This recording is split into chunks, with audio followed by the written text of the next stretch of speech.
Hello students, welcome back to the class, and today we are going to discuss question number 2 and its part of exercise 3.6.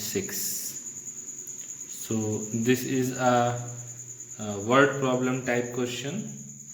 तो हम इसको first of all इसका equation setup करेंगे पहले और उसके बाद फिर हम इसके लिए सॉल्यूशन फाइंड करेंगे। तो सॉल्यूशन आप खुद निकालोगे, मैं सिर्फ इक्वेशन सेटअप करने में आपकी हेल्प करूँगा। उसके पहले हम कुछ अप स्ट्रीम और डाउन स्ट्रीम से रिलेटेड कुछ बातें जान लें कि अप स्ट्रीम क्या होता है और डाउन स्ट्रीम क्या होता है। अप स्ट्रीम और डाउन स्ट्रीम क्या होती है? अप स्ट्रीम मतलब, अब इसको कभी कभी ये कंफ्यूजिंग होता है थोड़ा सा बच्चों के लिए, आप लोग के लिए भी रहेगा कि कब अप स्ट्रीम है कब डाउन स्ट्रीम है। ठीक है, लेट अस सपोज कि ये हमारी नाव है, ठीक है, एंड ये जो है पानी में है, चल नहीं रही अभी रुकी हुई है।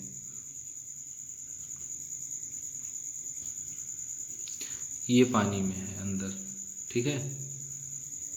तो अब आप बताओ कि अभी हम ये नहीं डिसाइड है कि नाव किधर चल रही है और पानी किधर बह रहा है। तो let us suppose the direction of current मतलब वेव, द डायरेक्शन जो इसके अंदर करंट बोलते हैं इसको, जो डायरेक्शन ऑफ वाटर है वो क्या है? Opposite to the direction of boat.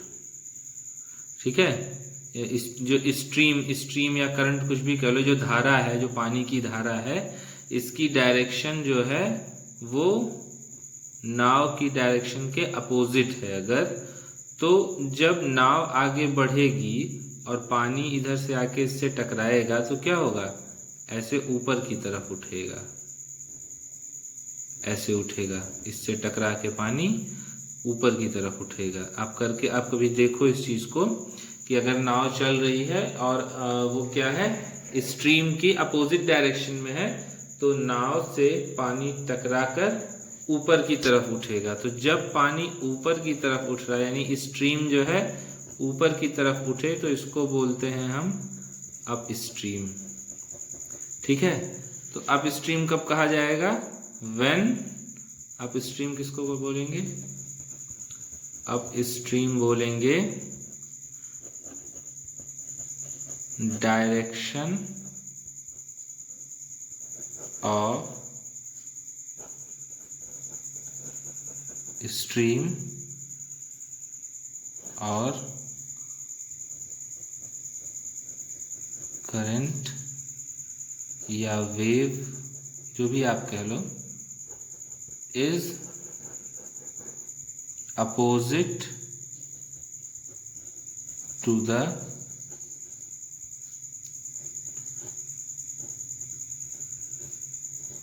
direction of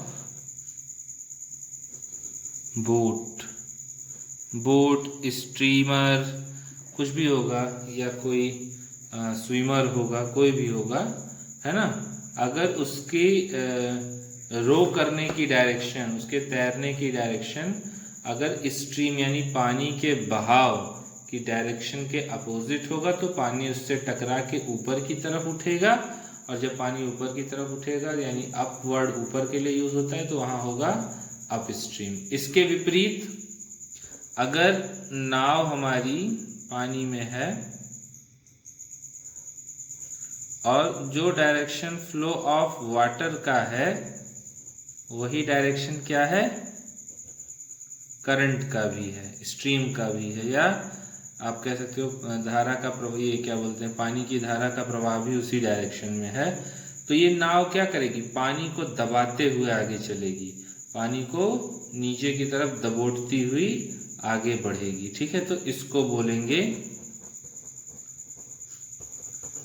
down stream. ठीक है, डाउन स्ट्रीम कब होगा? When the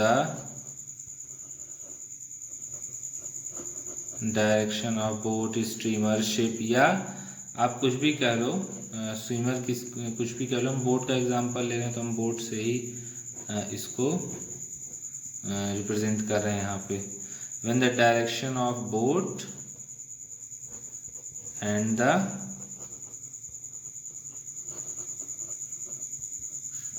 direction of stream is same. ठीक, ये दो चीजें हो गई। अब अप स्ट्रीम डाउन स्ट्रीम कब होगा ये हमें पता चल गया, ठीक है। लेकिन अब इनकी रिलेटिव स्पीड क्या होगी, है ना।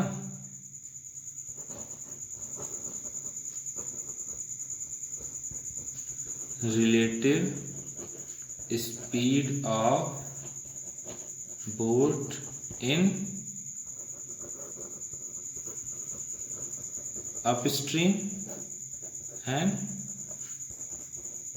डाउनस्ट्रीम, है।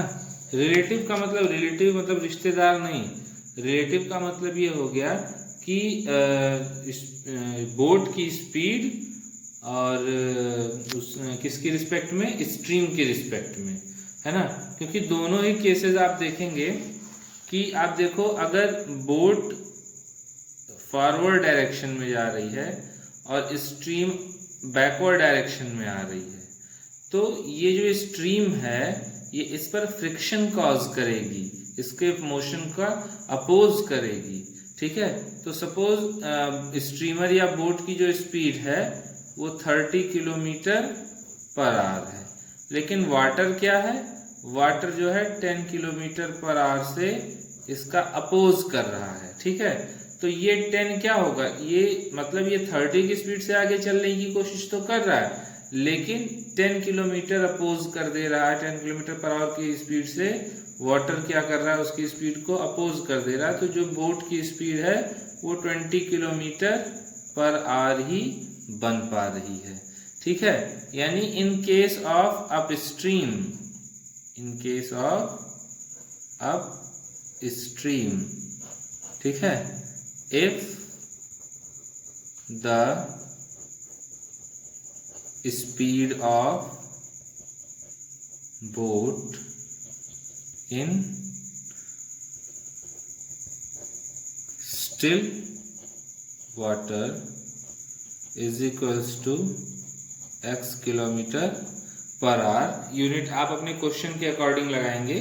मीटर पर सेकंड दिया है अगर उसमें डेटा तो मीटर पर सेकंड लगाएंगे, किलोमीटर पर आवर दिया है तो किलोमीटर पर आवर लगाएंगे। So if the speed of boat in still water is x kilometer per hour and the speed of stream is equals to y kilometre per our है, तो relative speed of, ये relative speed मैं लिखने जा रहा हूँ, speed of boat in up stream, ठीक है। अप स्ट्रीम में क्या हो जाएगा, बोट की स्पीड में से स्ट्रीम की स्पीड को माइनस कर देंगे, क्योंकि जैसा हमने यहाँ एग्जांपल में देखा था ना, इतना कम कर देगा। ये इस डायरेक्शन में चलेगा तो नाव को उधर की तरफ 10 किलोमीटर पर आवर की स्पीड से उधर ढकेलेगा, और नाव 30 किलोमीटर पर आवर की स्पीड से इधर आ रही है, ठीक है। तो 10 किलोमीटर पर आवर इसकी स्पीड क्या हो जाएगी, पानी की वजह से, पानी के फ्लो की वजह से इसकी स्पीड 10 किलोमीटर पर आवर कम होकर 30 से कितनी बचेगी, 20, वैसे x minus Y kilometre per hour, kilometre per hour. वहीं अगर डाउन स्ट्रीम की बात करोगे आप, तो डाउन स्ट्रीम में क्या होगा, जिस डायरेक्शन में नाव जा रही है, दूसरे पेज पे करते हैं इसको।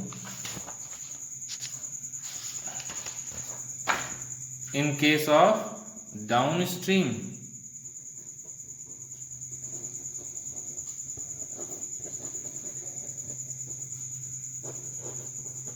डाउनस्ट्रीम में क्या होगा कि नाव भी इधर जा रही है और पानी भी इधर बह रहा है। तो मान लो नाव की स्पीड वही 30 किलोमीटर पर आवर थी और स्ट्रीम की स्पीड उसी डायरेक्शन में 10 किलोमीटर पर आवर होगी तो ये पानी क्या करेगा, इसकी स्पीड के साथ ऐड हो जाएगा, जुड़ जाएगा, और क्या होगा, दोनों की स्पीड ऐड हो जाएगी। ठीक है, सो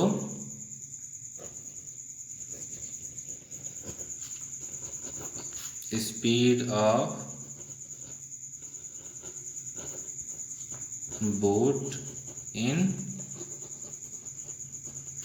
down stream is equals to x plus y kilometre per our हो जाएगा। ठीक है, अब इतनी नॉलेज हम अपने दिमाग में रख के और उसके बाद हम क्वेश्चन पे फोकस करते हैं। ठीक है, क्वेश्चन क्या है, क्वेश्चन कह रहा है कि Ritu can row downstream 20 kilometer in 2 hours and upstream 4 kilometer in 2 hours. Find her speed of rowing in still water and the speed of the current. मतलब कि जो हमारी रितु है वो डाउन स्ट्रीम में 20 किलोमीटर 2 आवर में तय करती है। ठीक, और अप स्ट्रीम में जब तैरती है तो 4 किलोमीटर 2 आवर में तैरती है।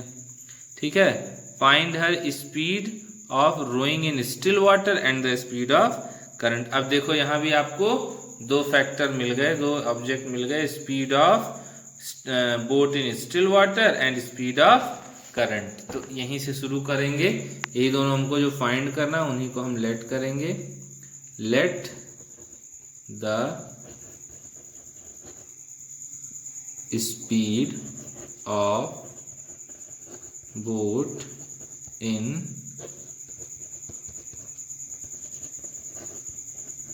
still water is equals to x kilometer per hour and the speed of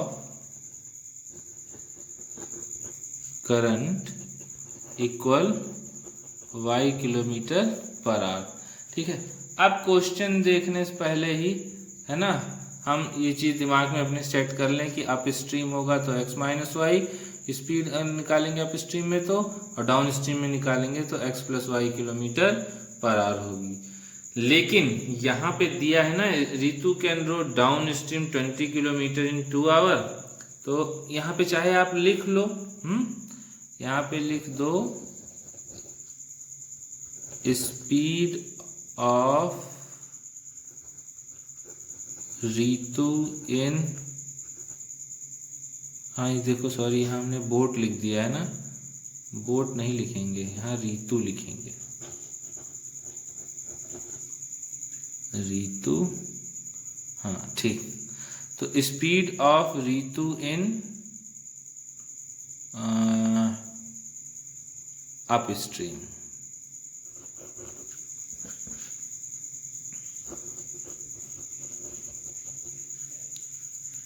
हो जाएगा x minus Y kilometre per hour, और speed of Ritu in downstream is equals to x plus Y kilometre per hour. ठीक, but according to question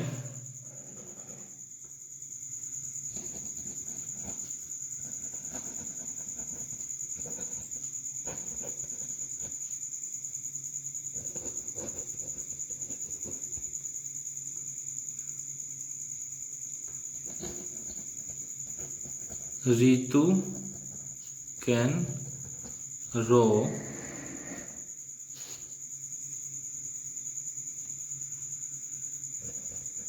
in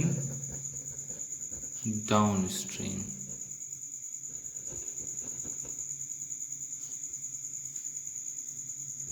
(20 kilometer in 2 hours). Therefore, speed of किसकी रितु कब इन down stream, क्या हो जाएगा 20 kilometre in 2 hour, तो speed is equals to होता है distance upon time, यानी कि 10 किलोमीटर पर आवर। ठीक है, तो this implies that down stream में क्वेश्चन के according speed 10 kilometre per our होनी चाहिए, और हमारे हिसाब से x प्लस वाई है, तो इसका मतलब क्या हुआ x plus Y is equals to 10 kilometre per hour, और you can say that x plus y is equals to 10. This is the equation number first. Similarly, or you can say that again, Ritu row in upstream 4 kilometre in 2 hour. ठीक, therefore speed of Ritu in upstream is equals to 4/2 kilometre per hour, यानी कि कितना हो जाएगा 2 2 जा 4, यानी 2 kilometre per our. अब stream है तो x माइनस वाई लिखेंगे, यानी इक्वेशन नंबर 2 हो जाएगा x minus Y. This implies that x minus Y is equals to 2। This is the equation number second. ठीक, अब क्या करेंगे,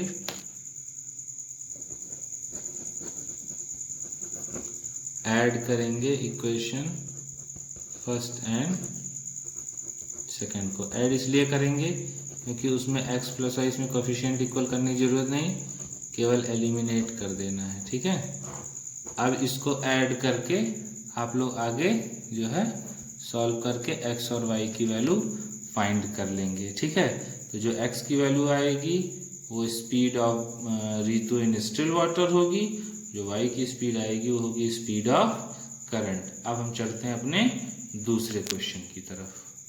बच्चों, दूसरा क्वेश्चन कह रहा है 2 women and 5 men can together finish an embroidery work in 4 days, while 3 women and 6 men can finish it in 3 days. Find the time taken by one woman alone to finish the work and also that taken by one man alone. ठीक है, दो औरत और 5 आदमी किसी काम को embroidery को 4 डेज में फिनिश कर लेते हैं। ठीक है, while 3 women and 6 men can finish it in 3 days. Find the time taken by one woman alone to finish the work. तो बच्चों, इस टाइप का क्वेश्चन ना आप लोग बचपन में खूब लगाए हो 7th 8th में। ठीक है, टाइम वर्क वाले चैप्टर में। तो पहले इस क्वेश्चन को ध्यान से देखिए। 2 वुमेन एंड 5 मेन कह रहा है 4 डेज में कंप्लीट करते हैं, जबकि 3 वुमेन और 6 मैन 3 दिन में फिनिश कर लेते हैं। तो हम इस क्वेश्चन के पीछे का भी पहले कॉन्सेप्ट एक बार डिस्कस कर लेते हैं। ठीक है, जैसे हमने स्ट्रीम वाले क्वेश्चन का कॉन्सेप्ट डिस्कस किया था। मान लिया हम इस क्वेश्चन से हट के थोड़ा सा इसको डिस्कस करते हैं। Let 1 man can complete a work in x days. ठीक है, एक कोई आदमी है, ठीक है, वो किसी काम को x दिन में पूरा कर लेता है। x मतलब कुछ भी, मान लो 2 दिन में। एग्जाम्पल ले लेते हैं, एक आदमी किसी काम को 2 दिन में पूरा करता है। तो अगर एक आदमी किसी काम को 2 दिन में पूरा करता है तो एक दिन में कितना काम करेगा, उसका आधा यानी 1/2। ठीक, एक काम को 3 दिन में पूरा करता है तो 3 दिन में तभी ना पूरा करेगा जब रोज 1/3 1/3 1/3 करेगा। जब 1/3 1/3 1/3 करेगा तब तीनों को जोड़ के 3/3 हो जाएगा और कट के 1 पूरा वर्क कंप्लीट हो जाएगा।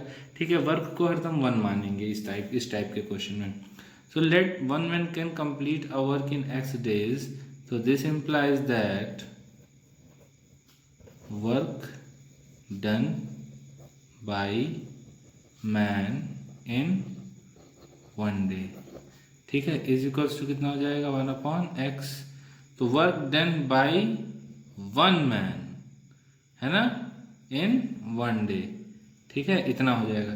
अच्छा, अगर हम यहीं पे कह दें कि work done by 2 man in 1 day, तब कितना हो जाएगा, एक आदमी 1/x करेगा तो 2 आदमी 2/x करेगा।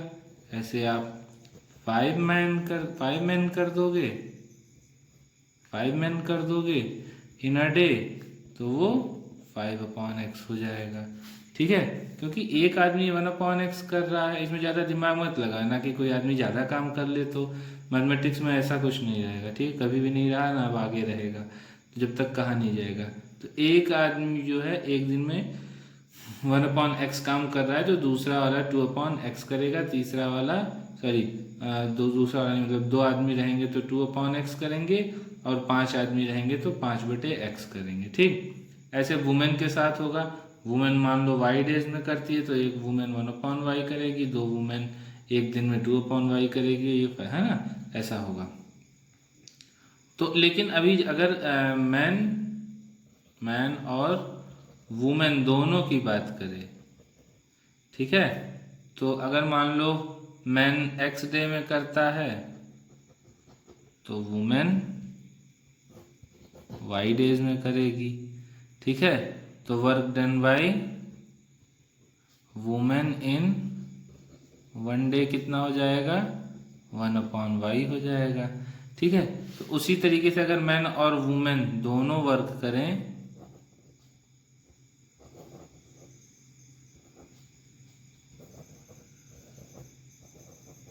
तो कितना वर्क होगा भाई, एक 1/x एक दिन में आदमी करेगा और 1/x एक दिन में 1/y एक दिन में औरत करेगी। तो ये आदमी का प्लस औरत का दोनों लोग का मिला के एक दिन का काम हो गया। अभी कह दे 2 आदमी और 5 औरतें, अगर मान लो कह दे, ठीक है, अगर कह दे 2 मैन एंड 5 वुमेन, ठीक है, तो ये एक आदमी 1/x करता था तो 2 मैन क्या करेंगे 2/x करेंगे और वुमेन 5 होंगी तो 5/y हो जाएगा। तो ये क्या है 2 आदमी और 5 औरतों द्वारा एक दिन में, है ना, इन 1 डे, ऐसे हम कैलकुलेट करेंगे। ठीक, तो अब हम चलते हैं अपने क्वेश्चन की तरफ और इन सारी बातों को हम थोड़ा सा ध्यान रखेंगे अपना क्वेश्चन सॉल्व करने से पहले। तो हमारा क्वेश्चन हमसे कह रहा है, ध्यान से पढ़ें, कि 2 women and 5 man can together finish embroidery work in 4 days. ऐसा करते हुए पूछ रहा है ना, find the time taken by 1 women alone to finish the work and that taken by 1 man alone. तो इन्हीं को देखो, एक दिन में मतलब एक औरत कितने दिन में ख़त्म करेगी और एक पुरुष कितने दिन में ख़त्म करेगा, है ना। इसको कंप्लीटली जानने के लिए हम इन्हीं को हम x और y मान लेते हैं ना, जैसे अभी हमने पीछे माना था। क्या करेंगे, हम इसी को लिखेंगे, लेट द वर्क या एम्ब्रॉयडरी वर्क लिख लेना, है ना, फिनिश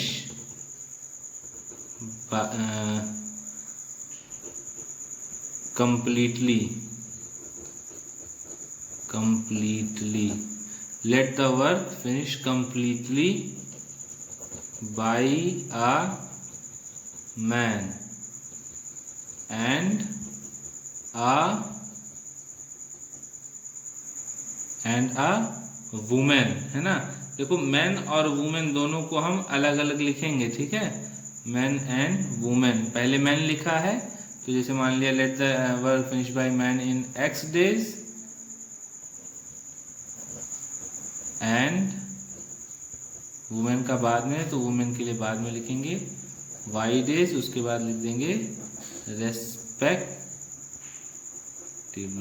रेस्पेक्टिवली। यहाँ पे ये रिप्रेजेंट करता है कि मैन x डेज में खत्म करेगा, वुमेन अकेली करेगी तो y डेज में ना। फिनिश कंप्लीटली, वर्क फिनिश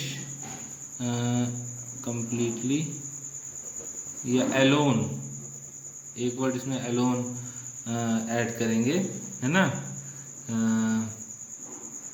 हाँ, तो अब अकेले एक आदमी x दिनों में खत्म करेगा और अकेले एक औरत y दिनों में खत्म करेगी।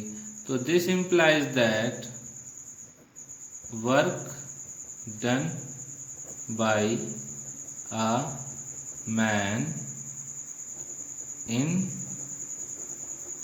one day is equals to 1 upon x and work done by women in one day is equals to 1 upon y। अब दो आदमी होंगे तो 2 अपॉन x, दो औरतें होंगी तो 2 अपॉन y हो जाएगा ना। अब क्वेश्चन पढ़ते हैं कि 2 औरतें और 5 आदमी किसी काम को 4 दिन में ख़त्म करते हैं। ध्यान दीजिएगा, 4 दिन में वो ख़त्म करते हैं, ठीक है। 4 दिन में वर्क पूरा होता है, यानी एक दिन में अगर 2 आदमी 5 औरतें किसी काम को 4 दिन में ख़त्म करती हैं तो वही 2 आदमी और 5 औरत एक दिन में कितना काम करेंगी, उस वर्क का 1/4 काम करेंगी, है ना। देखो 2 आदमी और 5 औरतें लगातार काम करते हैं तो 4 दिन में काम खत्म होता है, तो एक दिन में कितना काम होगा, एक दिन में पूरे वर्क का 1/4 पार्ट होगा, ठीक है। तो वही चीज लिखेंगे, क्या ये याद रखिए 2 women and 5 men according to question.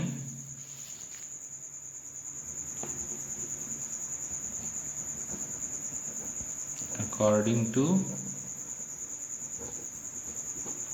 Question, क्या है क्वेश्चन में 2 वुमेन एंड 5 men। तो देखो एक एक दिन का काम हमको पहले निकालना है, क्योंकि अभी हम ये निकालने जा रहे हैं कि work done by 2 men and 5 women. तो इसको लिख ही देते हैं अकॉर्डिंग टू क्वेश्चन। 2 वुमेन लिख रहा हूँ इसलिए ताकि आप कंफ्यूज ना हो इसको, एंड 5 men, ठीक। फिनिश, आप एम्ब्रॉयडरी लिखना, मैं वर्क लिख रहा हूँ, ठीक है। Finish work in 4 days, therefore work done by 3 women and 1 man in 1 day is equals to 1/4। भाई पूरा काम 4 दिन में खत्म कर रहे हो तो एक दिन में काम का 1/4 हिस्सा तो खत्म करोगे ही ना। अच्छा, तो work done by 3 women and, sorry यहाँ पर 2 वुमेन, ये कुछ उल्टा हो गया। Work done by 2 women and 5 men, वो 1/4। एक दिन में 1/4 काम करेंगे, दूसरे दिन में 2/4, ठीक है, तीसरे दिन में 3/4, ऐसे करेंगे, चौथे दिन में 4/4, यानी पूरा वर्क हो जाएगा। तो work done by 2 women and 5 men in 1 day है 1/4, ठीक है। तो therefore, अब मैं फिर से पूरा लिख रहा हूँ, देखो वर्क डन बाय 2 वुमेन, तो 1 वुमेन 1 day में 1/y वर्क करती है, तो 2 वुमेन 2/y वर्क करेगी। 5 men, अब 1 man 1 day में 1/x करता है, तो ये 5/x हो गया ना। Work done by 2 women and 5 men in 1 day, ये work done by 2 women in 1 day है, work done by 5 men in 1 day है, दोनों एक साथ करेंगे तो दोनों का वर्क एक एक दिन का जोड़ दिया और वो बराबर है 1/4 के।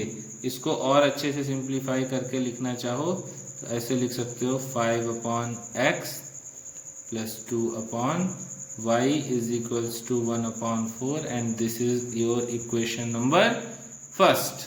ठीक है, अब अकॉर्डिंग टू क्वेश्चन हम दूसरी कंडीशन को फोकस करते हैं। दूसरी कंडीशन आपको क्या कह रही है, ध्यान से पढ़िएगा कि while 3 women and 6 men can finish the work in 3 days। ठीक, केस सेकंड क्या है, केस सेकंड है कि 3 women and 6 men can finish embroidery लिखना, एम्ब्रॉयडरी वर्क इन कितने डेज में, 3 डेज में। ठीक है, 3 डेज में कंप्लीट करते हैं। तो दिस इम्प्लाइज दैट